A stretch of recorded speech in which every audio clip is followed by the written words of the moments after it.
Nau mai anō. Ko te whare haka o Te Ahikāroa tērā e tō ia mai ana i te tira hou ki te whakataetai arohe o Waitaha.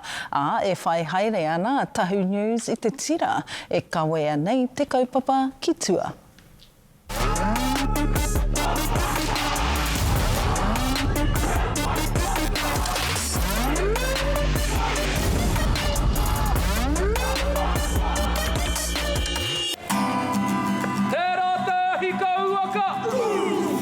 Te Whare Haka o Te Ahikāroa tēnei, kei te pāoraka e hautu mātou whakaharatau ana ko ia nei tō mātou pāwānanga.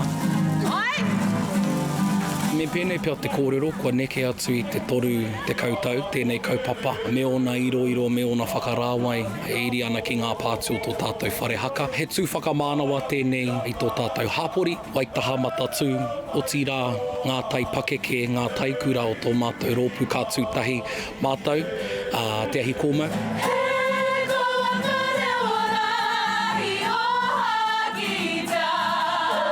Me pono aka kōrero, ko aku tungane, I mea mai, me hara mai au ki te whakaharatau tuatahi, katahi ka kite au I te harikoa, ka rongo au I te manaakitanga o te kapa, nā teira I noho mai au. Me pēnei te kōrero, mā te tuakana ka tōtika te teina, mā te teina ka tōtika te tuakana.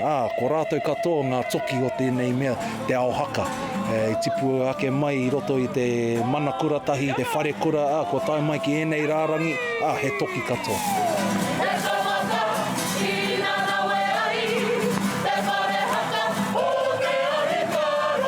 Kei te rangirua aku waiwai, kei au ngā 2 left feet nō reira e prakatihi pai moku.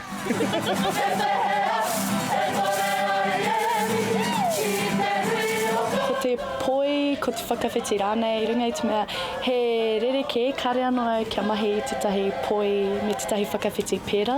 Mōku ake ko te waiata tira tangihia ngā mate. Me te mea huki ka kawe mai ngā mate katoa I roto I ngā tau ki runga I te papa rewa, ko taku tino, ko te ori me te haka.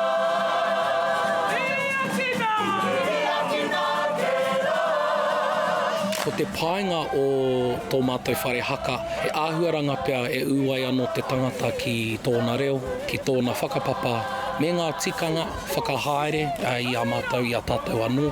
We're an intergenerational kaupapa, nā reira, ko te tō mai I au a mātāpono o auntie rawa ko uncle. O tira ngā taipakeke o Te Ahikōmau, ko ia nei te whakatinanatanga o ngā moemoea, ko te aonga ake o rātou moemoea.